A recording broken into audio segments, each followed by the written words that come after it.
Welcome to another episode of Red and Black, where your conservatism is not just the color that you used to.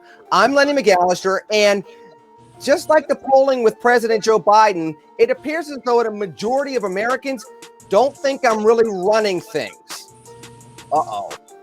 If I'm not running things, then we got to figure out who the heck is running things, starting with these three likely suspects, including the person over to my left who runs things both by being in front of the scenes and behind the scenes. She's a star, she's a director, she's a writer, she's a personality, she's a podcaster, she's Kara Davis.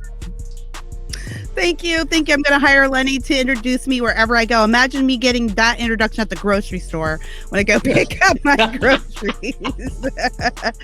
Thank you, Lenny. I am so happy to be here, and I'm sad and disappointed to tell you that I, in fact, do not run things. So maybe our other two co-hosts will know who's running things. I'm not sure that it's Biden, but we will get down to the bottom of it. Well, listen, we have two dudes on this show. They're not twins.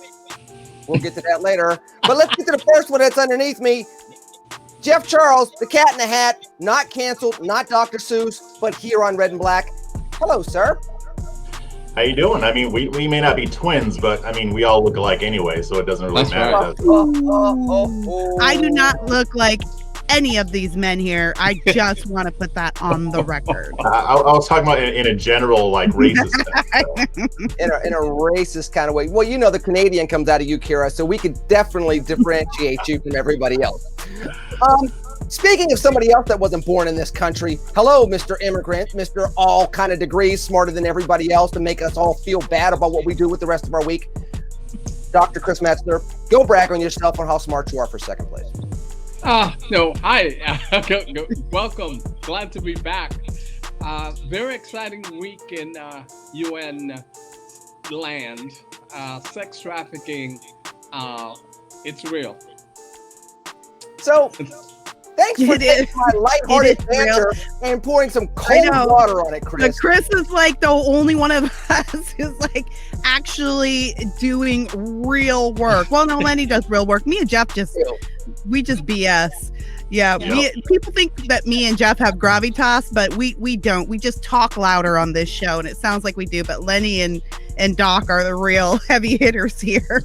Yeah, I don't know about that. They're the brains in the operation. They are the brains of the operation. Well, it's interesting. I will tell you somebody that doesn't have a lot of gravitas, and I'm going to get to that right away. And I'm going to keep everybody on the screen and then go into this.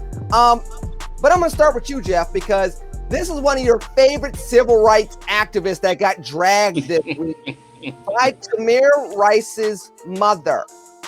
And you know who I'm talking about. You got several nicknames from you and the rest of the world. But apparently she put out a letter this week, and I'm going to start here, basically saying there are certain civil rights attorneys, and there's a certain New York newspaper-based civil rights activist that needs to not put her family's name in his mouth anymore. Would you like to start off the conversation this week talking about that whole phenomenon of civil rights activists that really might not be? Yeah, I mean, when it comes to people like Martin Luther King, it's been a thing for a long time. Martin Luther Cha-ching. I think you mean Martin Luther King. Talcum X, whatever you want to call him. W.E.B. DeFraud. I mean, the list goes on and on and on. And it goes on and on and on for a reason, right? I mean, this is just the latest in a series of people who have come out and criticized Shaun King, deservedly so. I mean, it's from what I'm saying. I'm not saying that he does much more than use certain things to grift. I mean, I am on his email list just so I can keep up with his grift because it's become comical at this point. I mean, even with when Ruth Bader Ginsburg died, he tried to grift off of that. I mean, it's just, I understand that, regardless of politics, if you have a nonprofit organization that has a cause, you got to raise money. I totally understand that. I don't have a problem with it. But this guy, in the words of Keegan-Michael Key, he takes it to a whole nother level. I mean, it's gotten ridiculous. I mean, and what's interesting, regardless of whatever race this guy is, it's amazing that he even still has a level of credibility or clout on the left, despite the fact that so many Black activists, so many Black people have come out and exposed this man. I don't think he understand it. does. I think Okay. I think we saw. No, you're right. I mean, I agree with you. Like, it's been inexplicable, but I think this past week it's done. I think he's done. I think that the Samira Rice letter really, if you went to Black Twitter and you read Black Twitter, everybody was like, you know what, we're over this dude. And I want to have the author. There's an author that I read. It's her name's Shamira Moore, I think. I'm going to find her because I want to see if I can get her on my podcast, Just Listen to Yourself with Kira Davis, to talk about this, because she actually wrote a really interesting piece the other day about Sean King and called him Talcum X and Martin Luther Cha-Ching and all of that, and saying how he's been a grifter.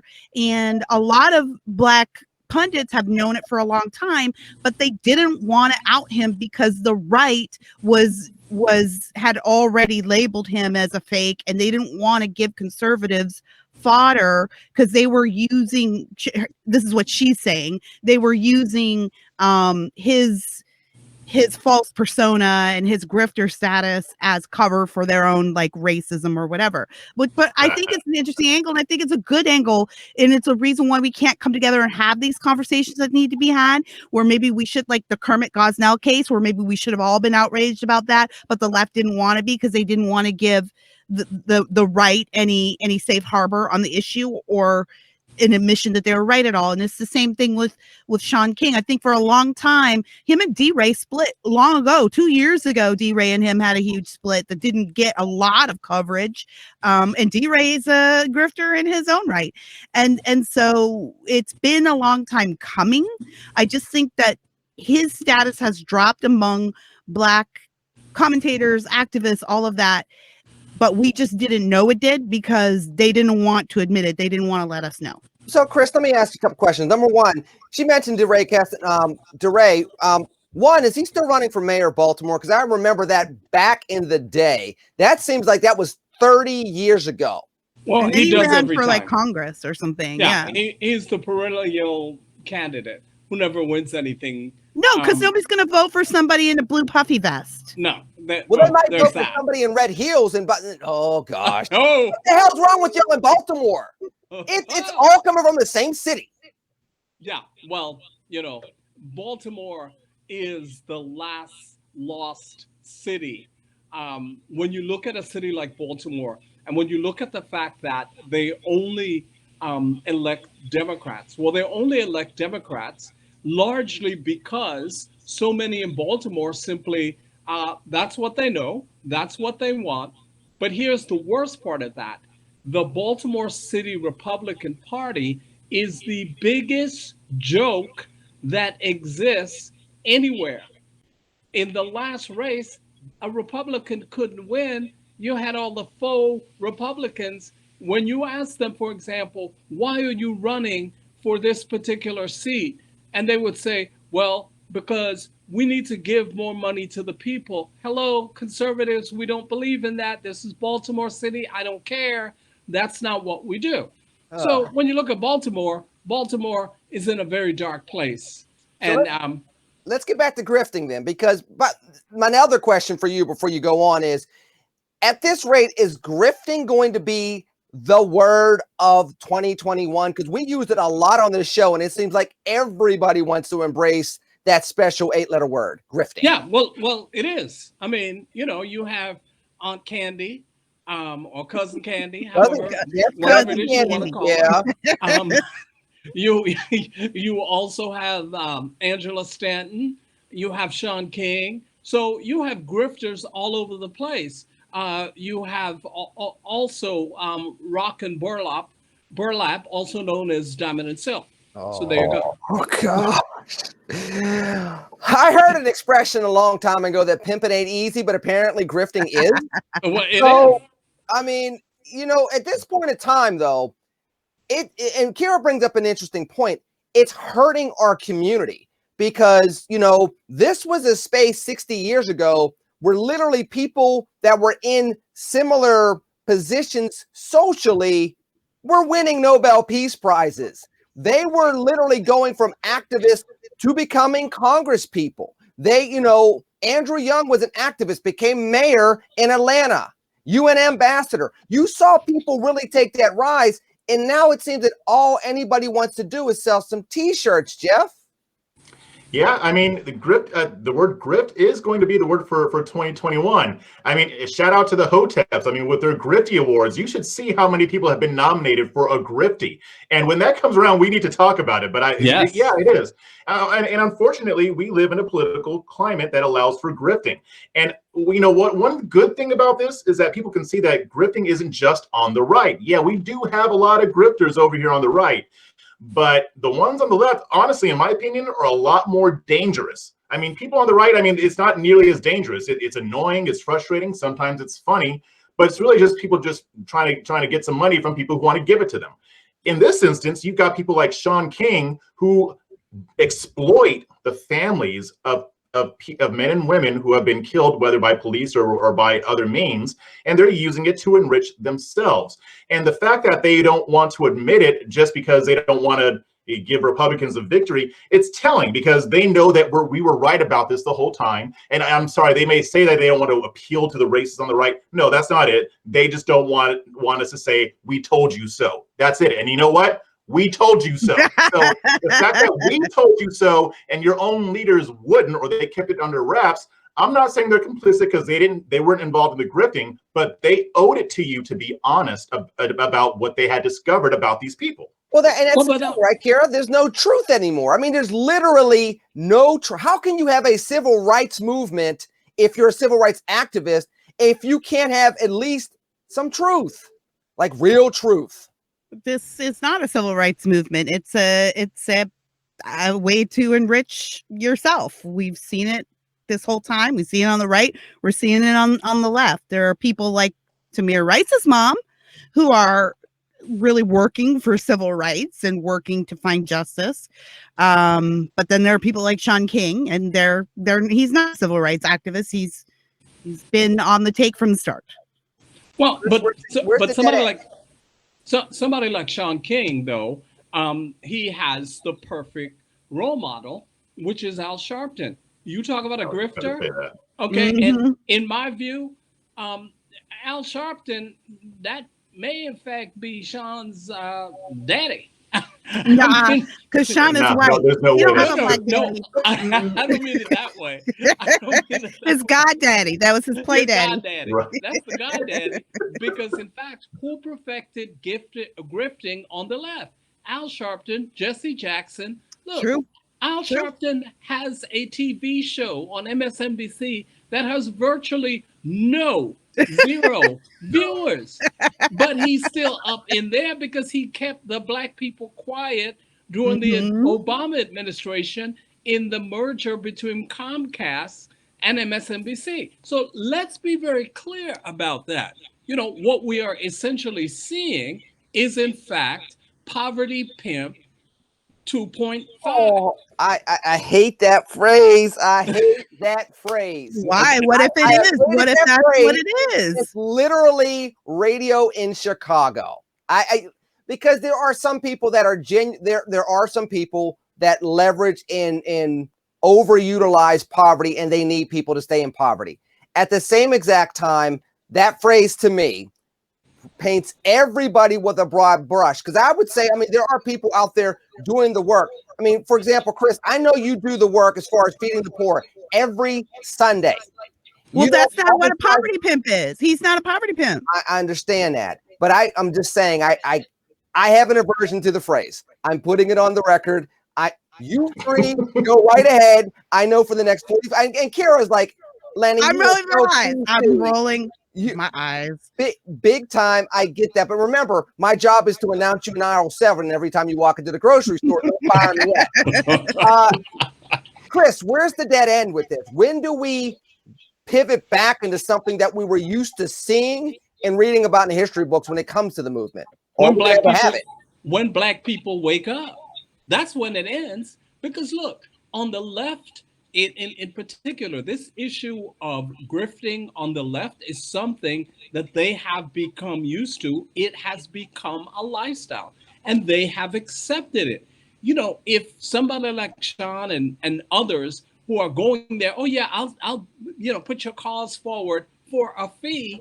No, you are either doing this for purposes of civil rights and helping, or you're not. But Black people have played too much into it. And until they do that, if you want to be woke about that. I want to say this too before we break off this subject, because I think this is an important tangential issue. And there's get a lot of backlash from conservatives when it comes to some of these civil rights cases. They say, oh, well, I don't trust, the Ferguson folks, or I don't trust Tamir Rice's mom, or whatever, Ahmaud Arbery's parents, because they went and hired this race hustler lawyer. They went and hired, and that guy has no credibility. He worked with Al Sharpton, and so I don't believe their case. Well, you know what?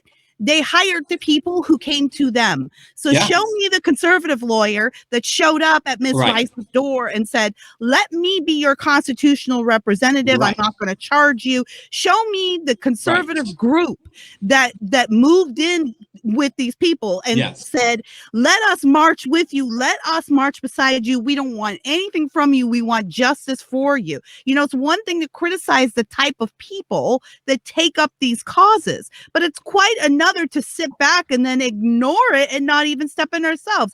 What a wasted opportunity for GOP connected organizations to get in there, to be right on the ground when it comes to real justice, and to start building that trust with the Black community. As Chris is saying, Black people need to wake up, but what are they going to wake up to? We got to have something, to that they can wake up to and be like, okay, these people are on my side. They're not shunking. They are the people who actually did take my case to court and did stand by me. And so we're missing some opportunities here. And I would encourage anybody who has the ability to do this kind of stuff. If you're a conservative, you reach out to these families. So you see, this is both why Kira's in charge and I'm not in charge, according to the polling, because we were going to go talk about Joe Biden next, but Kira's all talking about Black folks waking up, and Chris is talking about Black folks waking up, and why won't they wake up? And Jeff's talking about Telcom X and everything else. So I might as well talk about the ongoing battle between Carlton and Will, because part of the reason why Black people can't wake up, especially to some more conservative values, is because we continue to have the Carltons and the Wills battling each other. And I thought CPAC was like 8 months ago. So let's go to this initially. And I'm going to start with Jeff, because Kira causes too much trouble on social media when I let her start these conversations. Me too. I'm just putting it out there, Mrs. Red State. Jeff, what the hell is wrong with Black conservatives? Part 9 or 10? I mean, we got one that's going to do an awful talk show, and I'm not going to choose to not be named. We're not even going into that. I don't want to see that train wreck. I can go to Amtrak for that. Now, in regards to all the social media back and forth, again, there are perfect opportunities for people to be able to start moving the needle. People are still frustrated. I mean, we just heard about the unemployment numbers coming out this week for weekly filings for the first time. They're going in the wrong direction. We just dumped out $1.9 trillion. Where is it? Going to pay. We still have money sitting on the sidelines. If there was ever a time, Jeff, for a bounce back, it would be now. But we're fighting over the Carltons and the Wills, and I'm more Black conservative than you are still. And what's funny is nobody's even saying that. I mean, it's amazing to me that it's over 2 weeks after CPAC and Black Conservative Inc. is still whining about what was said on that stage. I mean, and not only that, but they're still misrepresenting it, which makes me conclude what makes me think what I already thought in the first place, that this is manufactured outrage. Mm-hmm. They know that nobody was trying to talk about them, at least not in a denigrating way. I am about as Carlton as anybody in Black Conservative Inc. As a matter of fact, on Twitter, I am the king of the Carltons. I understood exactly what Shamika was saying, and so do 90% of the people who are whining about it. So instead of being mad because you didn't get invited to the table, because I think that's really what this is about. Probably a lot of it. They were mad that it was Maj Touré, Sonny Johnson, and not the usual Black conservative ink people that they normally have there. That's what it is. They were mad about that. They had their turn. They've been to CPAC many times. It's time for new voices. And they don't want new voices because they don't want the competition in the marketplace of ideas. So that's why they have to make shit up about what was said on that stage and why they have to have this faux outrage. He was saying that there's only two types of Black people. There's Wills, Carltons, everything in between, and everything outside of that. It's okay to acknowledge that and talk about messaging and to have those hard conversations. But they're trying to distract from what was actually said on that stage by getting all butthurt over Carlton and Will. That's the way I see it. Okay, and so I think some people. Kira, I got to go to Uncle Phil. That doesn't make you Uncle Phil. You're probably on Phil. So Uncle Phil, you're the dude with the law degree. So can you explain to us why the hell Carlton and Will can't get along underneath your roof? Well, I think it is exactly like Jeff said. Look, there's so much focus on who is Black or conservative, who is in the middle of conservative, who is interested in being the biggest voice in the room. You know what it is? It's the crab in the barrel syndrome. There is not enough room for me. Only one of us can be in here, and it's not you. It's got to be me. And so that's essentially what you have. And that's why you have all of this, as my grandmother would say, conflama going on. I like that. All right, Kira, your defense attorney spoke for you. Can you explain to me, and I don't necessarily want to get into the drama of all that, because again, I said it on Twitter previously. There's nothing like people shouting in the echo chamber, feeling like they're leading the masses. It's a joke as far as I'm concerned. Again, if you're Twitter famous and you can't go someplace and change a law, no one cares. And I'm not trying to call anybody out, but that's the real. People die every single day, even when your Instagram and Twitter followers go up. No one gives a flip about that. Are you saving lives or not? If you're not, do. With that said, Kira, how do we get past all this stuff? Because you're at a pretty interesting intersection as well. You do a lot of social media, you control a lot of content, but you're somebody that's married to a Jackson from Gary, Indiana. You know what it's like to live in the streets and in the hood. So I'm going to get sued by the Jackson family. I'll defend. I'm married to a guy from Indiana. No, I don't know. Look, I think we have to say what you were referring to. And I made a comment on Twitter yesterday about this video that Steven Crowder did, which I thought was inappropriate. It had some poor jokes and poor taste directed at Black people. By the way, I want to say Steven Crowder is not a racist. I've known him for a very long time. He is not, but he is in a room full of the same people every single day who laugh at each other's jokes. And my point is that they don't have anybody in the room with them who could offer another perspective to say, oh, you know what, this isn't funny. And it's probably going to fall flat. And that's what happens if you make an effort to diversify your writers' rooms, your production crew, like all of the people around you. And that got me into trouble because then, of course, a lot of conservatives were like, that's racist. You want to hire based on race. You want to hire based on people being a token. No, that's how you look at Black people in white spaces, as tokens. So you think when I'm saying hire Black people, you think I'm saying hire tokens. No, I'm saying hire some qualified people, or start looking at your workspace and thinking, how do we diversify the content that's coming out? And was immediately attacked by the Hodge twins, who I don't know. I guess I wasn't calling Crowder a racist, but that's how it came off. And the Hodge twins, because they're Black and they've been on his show, came out and attacked me as a liberal, called me a liberal. I know, it was just like so crazy. And I was having a back and forth with them. And after a while, I thought we were having a conversation. By the way, one of the things that they told me, which made me stupid, was that the producer, I can't tell to this day if they're joking. His producer is a quarter Black. Well, no, they were serious about that. Were they call serious? him a quarter Black Garrett, or whatever the hell they call him. And that was like, and that was their diversity in the room. They were being serious. I thought they were pulling my leg. I thought they were pulling my leg because literally the day before they were complaining about Meghan Markle complaining about racism because her baby's only a quarter black. And so that was Cousin Candy that was doing that. Oh my You're God. getting everybody confused. Again, the word of 2021. Grifter. But this Nobody conversation. goes to the Hodge twins for substance because they don't have any. No, they're entertaining, but that's what I was about to end with, because I'm having this back and forth with them and I'm thinking we're having a conversation, and then every point I made, they just hit a talking point. Like they never addressed the point. It's like they were acting like liberals, right? Like deliberately washing over the nuance of what I was saying. And I just realized, you know what? We're not on the same page. We are not even on the same team. And I'm just feeding into their red meat clickbait. And there was 1 million white people in their timeline, like liking them and cheering them on. And I was like, well, I can't be a part of this anymore. So I just, I was like, thanks for playing. But it's what we're up against. It is, sometimes I think I'm having a real conversation with another conservative, and it's just, if it's on social media, it's clickbait. And they want to spout the talking points and get the red meat clicks because that is where the money is. And that is where the money is. And it's exceedingly frustrating. And I wish I could make myself go there, but I have to live with myself. So. And you have to just listen to yourself. I won. It's my job. No, I said it quicker. I said it quicker. Look, you don't know what it's like to have to walk down like the smelly produce aisle and applaud and compliment Kira. Let me get my due, dude. Jeez.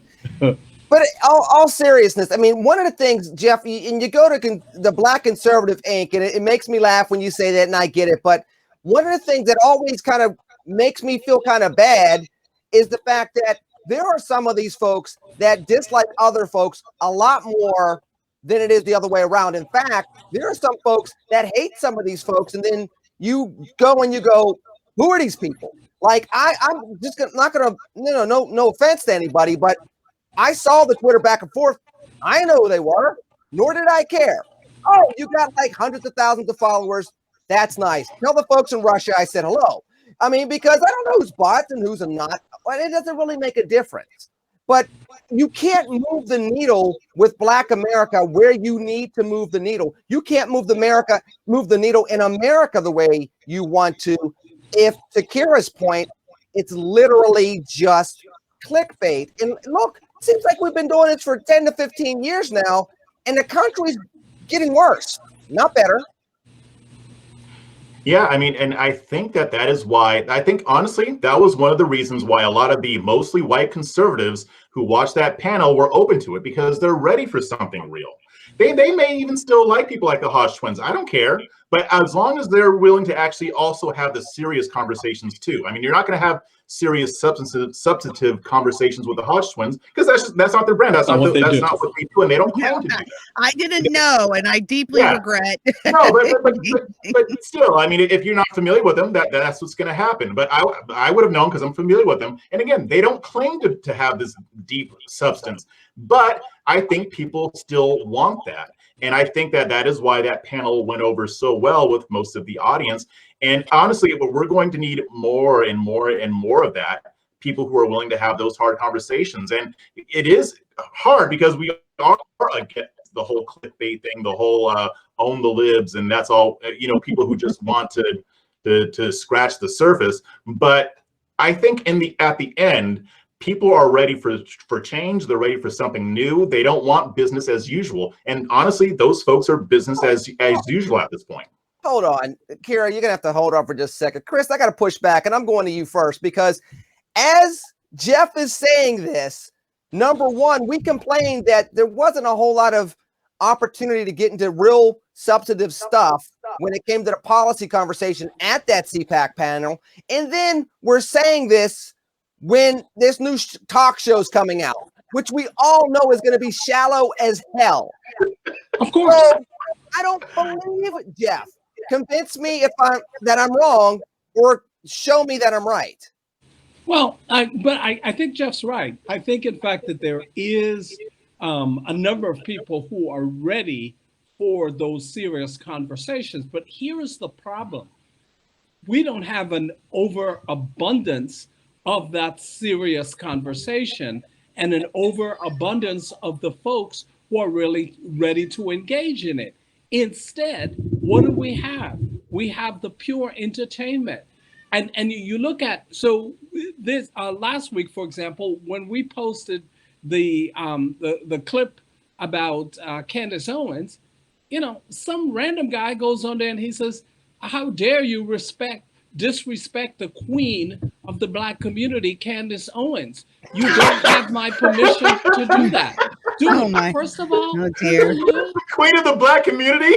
Yeah. He's like, she's the queen of the Black community. And no one has the authority to disrespect her. And since you have disrespected her, I will banish you. Banish me from where? What is wrong with you? You know, so it's, oh my God. I hope they were being sarcastic. No. And this is why. That's it. I'm defecting. I'm going to the Democratic Party. I'm sorry. I can't take it anymore. Well, you like the women over there anyway, so you don't really that's where I belong. But to Kara's point earlier, it is when you get into these conversations, what are we doing? Repeating the talking points. Half of the time, those talking points are outdated and didn't make sense when they were originally talking points. And so you have people saying, I'm conservative. I left the Democratic plantation. Okay. And you're doing what now? What plantation have you gone to? It's problematic. Yeah, it is. Kira, would you like to put a bow on this since you're the one that caused all these problems earlier this week? All I'm doing is being me. You know what? I don't know how I got to be this person that says the hard things on Twitter, like, and then a million Black conservatives email me like privately, and they'll be like, "Now you're exaggerating. You know, there's only 7 Black conservatives." Right. 1,000,000, 7, whatever.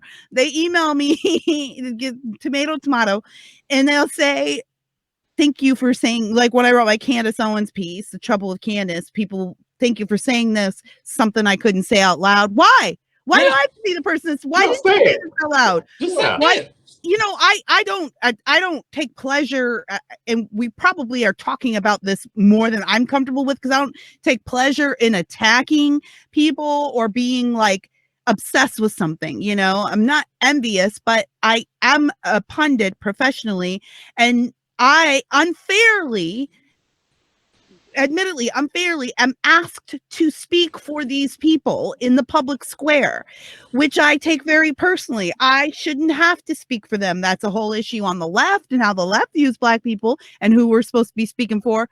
But at some point, if I'm being asked to speak for these people, then you sure as hell better believe I'm going to speak on these people. And I'm telling you that not every Black face on the right is your friend. And not every Black face on the right has the best interests of America at heart. We do entertainment. What we're doing for you is entertainment. And like anything else, sometimes it needs to be finesse, and people need makeup, and you need a fancy set, and you lie to people about what it is in order to get more sponsorships, more. So some of the people that you love aren't activists, and they aren't even Black conservatives. They're just entertainers. And if you're entertained by them, fine, but do not ask me to speak for them. Yeah, and I don't think that it's attacking as much as I think it is, or envious.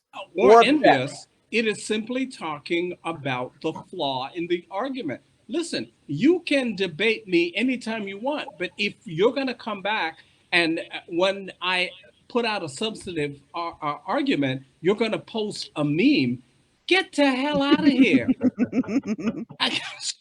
What are you doing? So I think I think that's what Kara's saying as well. Yeah. And the other thing too is, I mean, you know, don't ask me to speak for them, and also don't ask me to defend them, because if they say something that's sideways, I'm not going to defend it. I have defended Candace Owens before when that Talbot Swan asshole put that, you know, picture of her on her wedding night with a Klans member. I defended her on that. I defended her in the past, but I won't defend something that is not worth defending. So, I mean, if you're going to be out there on your own. I'm not going to throw out a past name, but Dr. Metzler knows I've had to defend, the predecessor to cousin Candy on Twitter myself, and we then were trying to figure out where she part of was it, the other day. part of it, you end up regretting it because they don't really respect loyalty. Kara, what we do is more like infotainment. I mean, we're not going to sit here and just lie. We're going to be entertaining because that's the only way you're going to pay me is if I entertain you. But we're not going to say anything that's not true. Where there are people that are on YouTube and not some other big channel. Exactly. Exactly. Well, the point is, I mean, still in all, we're working on that. But still in all, even if we were on Fox News getting paid $1 million an episode, you're not going to sit there and tell me that all of a sudden you're going to pontificate on something that your husband and your family is going to look at you with shame on when you get off the air. I mean, there are some people that have no problem doing that whatsoever. And I think part of what we're running into is to the point that we've made before, there is absolutely entertainment. And there are some people that are trying to give you information while doing it in an entertaining way. And America seems, Chris, and I'll end the segment with this, America doesn't even seem to be really concerned about the information anymore. There's not a lot of room for an intellectual anymore. I mean, again, we haven't, 3 out of the last 4 presidents weren't exactly known for being intellectuals. The Congress that have been in there since 2000 haven't exactly been known for being thought leaders by and large. I mean, Christine O'Donnell was a U.S. Senate candidate telling people during a commercial that she's not a witch. Yeah, I remember that. I don't know. I liked that commercial. I'm the only person that liked that commercial. She's like, I'm not a witch. I'm you. What was wrong with that commercial? She's a weirdo, but I liked it. I was like, yeah, that's how you respond to people. You take their argument. You say, no, I'm you. I'm not this caricature you've made me. No, anyway, in politics, no. In politics, 10 years ago. in politics, it's like, when you answer the question, how often you beat your wife, right? That question, it's over. Right. It's kind of like the poll that says, President Biden, how often are you letting other people assume the role of president and you're just going along for the ride? If you answer that question, it's not good. But according to a Rasmussen poll, there's a majority of Americans that feel like he is just in the front seat of the roller coaster with his hand up and going, woo, the whole way along. Now, Kira, I'm going to start with you because you're the one that has always said this. Joe Biden's not there. Joe Biden's not really running anything. And I've usually been the one that's been like, Kira, don't say that. Kira, that's not nice. Kira, that's not a nice thing to say to somebody that's going on 80. And yet here comes this poll, and you and a majority of Americans apparently think this. Yeah, because it's true. I think just today he called Kamala President Harris. So we know that, and he was right. He is correct. I don't even think he's right. I'll tell you what, I think she's just the same as he is. I think, have you ever seen Veep on HBO? I think that's what the Harris administration is, Veep.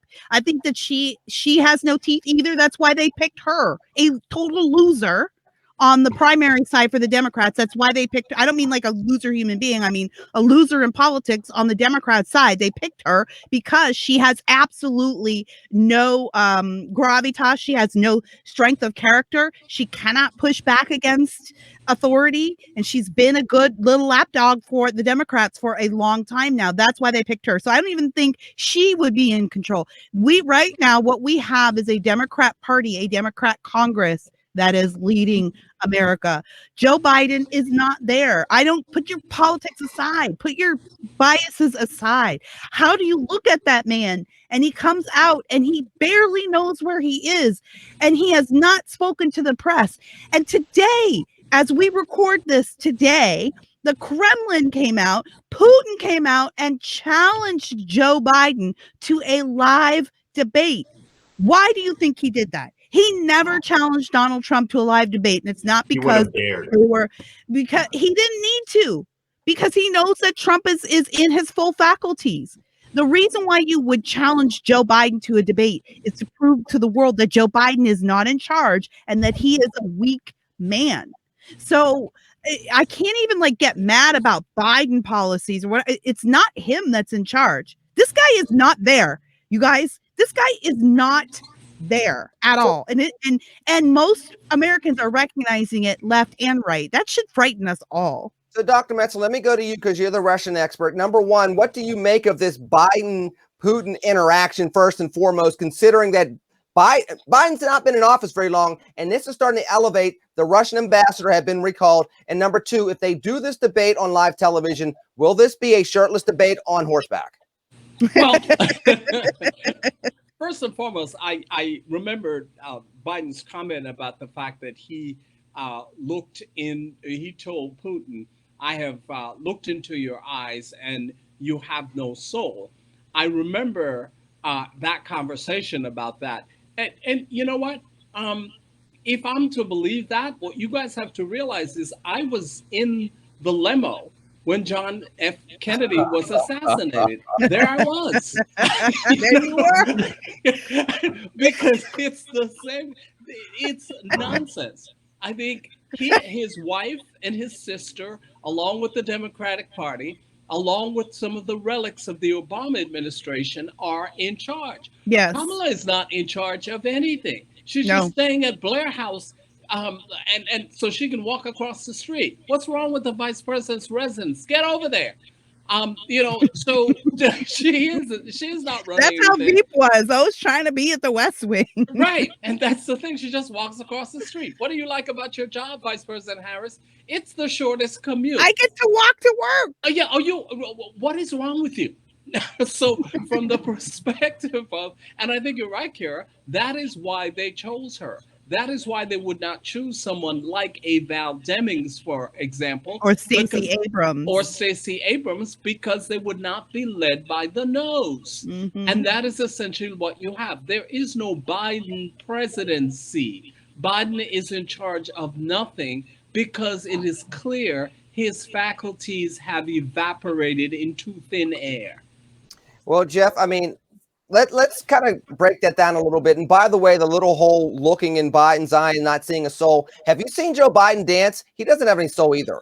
Oh, Jeff, yeah, well, dad joke out there. There you go. I digress. Have your drink. I'm sure you will. Jeff, where's this going? I mean, I understand everybody's been saying that this is going to be a one-term presidency. But if you're a Democrat, that's the worst possible scenario. Usually the opposite party usually takes over at least one chamber of Congress in the midterms. If you're a Democrat, the worst thing you could have is have this rousing victory over Trump. We defeated evil. We even took Georgia and took both Senate seats in Georgia, and then lose the House 2 years later, have this one-term presidency end, and then lose the White House right back again 4 years from now. Yeah, they know it. Why do you think they're trying to get rid of the filibuster? I mean, they know the situation that they're in. And I think that, the whole thing about Biden not being president, it's showing up. And the thing is, I think that, because I haven't really thought about this much, but then I realized that it's even coming out in my writing, because when I write about something that the Biden administration does, I always say the Biden administration, and not President Biden. And that's more subliminal. I don't do that on purpose. But he's not doing it. It is his administration that is doing certain things. Like, he won't even go to the border to deal with this migrant crisis. His team is trying to do it, and that's yet another reason why they're trying to suppress the media at the border. He is not there, so his team is the one who's running the show. And it may not be Kamala, but his team is running the show. And Democrats in Congress are really trying to do as much as they possibly can, because they know that he's not going to, he's already said he's not going to run for a second term, but he may not even make it through his first term. Again, I think it's because he'll step down, but I think that they know the situation that they're in, and they want to ram through as much as possible and get him to sign as much as possible. All he is a hand and a pen at this point. That's all he has been, and that's all he can be, because he doesn't have the energy to lead. Even his roller coaster is too much of a high energy analogy. He can't handle a roller coaster. He's on a horse and buggy. Well, let's take it back a second, Chris. I'm going to go to you first, and Kira. Maybe the whole argument with this is looking at it from the wrong end. Maybe it's not the Democrats are dealing with the best possible scenario that they can. It's like, okay, well, Biden can't do it, so we must. Maybe it's the other way around, where maybe they wanted to crowdsource this presidency because, They didn't. There are Democrats that didn't feel as though Obama went left far enough left. Okay, Bill Clinton went back to the center after the Republican Revolution of 1994. This might have been their way of saying, look, our best way of getting the most liberal agenda as we can possibly get out there into law is to have a crowdsourced presidency. And who was the one person in the field that was going to allow for a crowdsourced presidency? Somebody that's been running for president since 1973. Chris, does that make more sense than maybe, okay, he just lost his faculty, so the Democrats are scrambling now? Yeah, well, I mean, essentially, Biden, I think it does make sense. Essentially, Biden is just the straw dog, if you will, so that what they can do is enact a very left-leaning agenda. That's the bottom line. I mean, because who else would they do it with? A lot of the other people who were running, I didn't think any of them were great, but I wouldn't because I'm not a Democrat. But in any event, any of them who were running would not. They would actually want to lead. They would act. But in this case, what do you have? You have someone who is being led and directed. Half the time he's there, it's like he's looking like, why am I here? What am I doing again? Yeah, hi. So I think the crowdsourcing analysis is apt. Kira. Yeah, I think that is the perfect way to put it. It's the crowdsourced presidency. And when we were in the run up to this election, and I was thinking, outside of cheating, there's no way that Joe Biden wins a campaign from his basement.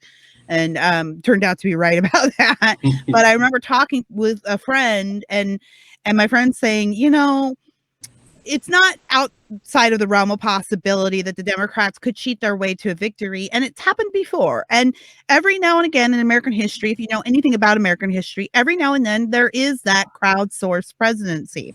And it does happen from time to time. So even a great republic like ours is not immune to these things happening. And I think we are in the midst of a crowdsourced presidency. And that's why you're seeing a lot of this like extreme voting legislation they're trying to push through and work legislation. I want to give conservatives some point of encouragement in the respect that none of this legislation has to stand if it passes. And believe me, there will be constitutional challenges to almost all of the Democrats' plans as outlined in the bill. So there is that. And I know a lot of people say we'll never win another election. That's not true either. We will. And the Democrats will have to answer for administrations like Biden's at some point. It will happen. Now it is what it is. So we just push through until we get into a new election cycle.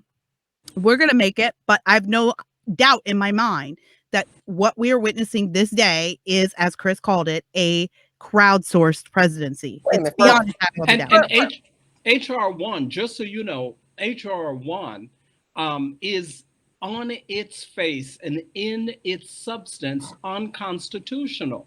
The federal government cannot take the rights from the states to regulate voting. It can't be done.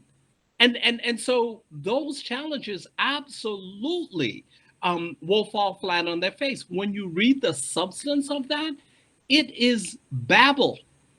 That's essentially what it is. There is nothing constitutional about it. You cannot do that. Now, people are saying, well, the Trump judges are going to, that has nothing to do with the Trump judges. It has everything to do with the fact that you cannot do that by the Constitution. If you want to amend the Constitution, fine.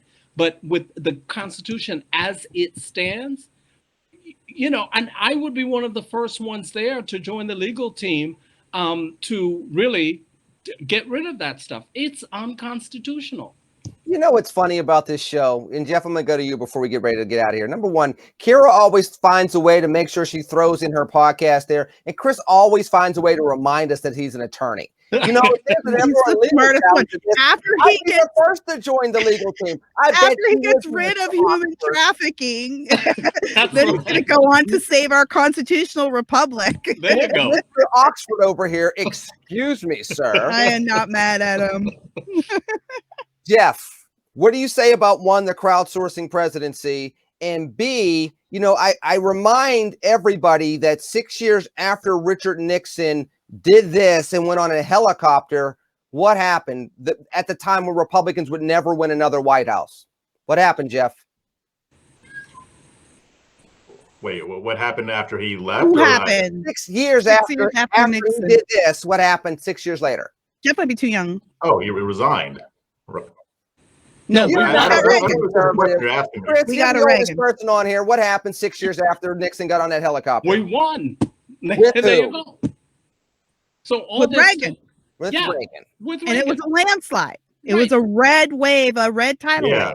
Yeah, but that's the whole. We'll never win another presidency again, guys. Calm down. Yes. Oh, nobody who says it actually means it. I mean, that's just alarmism. That's why I didn't really like that question didn't really resonate, because nobody. I don't believe that anybody who says that actually means it. That they know it's bullshit. They just say that to manipulate people into doing what they want. So I mean, yes, we will win other races again. All got lost, and with this whole crowdsourced presidency thing, I mean, I think right now, if the Democrats are smart, which a lot of times they are, they're not just crowdsourcing, they're probably also auditioning as well. They could be auditioning people behind the scenes that maybe not up front, like the Republicans are doing it up front so far. Democrats, I think, are being a little bit more slick with it. They're more concerned about getting their agenda through, and they're focusing mainly on Congress to do that, because like I said, all Biden is a hand and a pen, and that's all that they're going to use them for. And I believe that when Kamala takes over, that it'll be the same thing. But really what they're focused on is that 2024 race, and they need to be, because I think that the Republicans are in a very good position to win in 2024, especially if Democrats keep doing a lot of the stuff that they're doing. So look, I'm going to save the crisis at the border for next week, because that's a big old issue to dive into, because again, it was all Donald Trump's fault until Donald Trump stopped being the president. And now all of a sudden we're seeing a surge at the border once again. And we cannot cover that in just 2 minutes. So what I'm going to do, wrap up the show now, get us out of here a little early, give us a little bit more time to think about this for next week. Kira, what you got going over the weekend and going into next week? Well, when I get off this podcast, I'm going to record More to the Point with Susie Moore, Moore. She is one of my colleagues over at Red State, has a great political podcast if you want to go check that out. Of course, you can check out Just Listen to Yourself with Kira Davis. And let's see. Oh, I did a fun sketch with the Babylon Bee last week. So go to the Babylon Bee and look that up. It's about teachers unions. Go to their YouTube. I saw that. It was great. We had so much fun. Those guys live very close to me, so I get to hang out with them a lot, and we plan to be doing more. And even my teenage children said, begrudgingly, Mom is kind of maybe sort of funny, which I count as a great victory.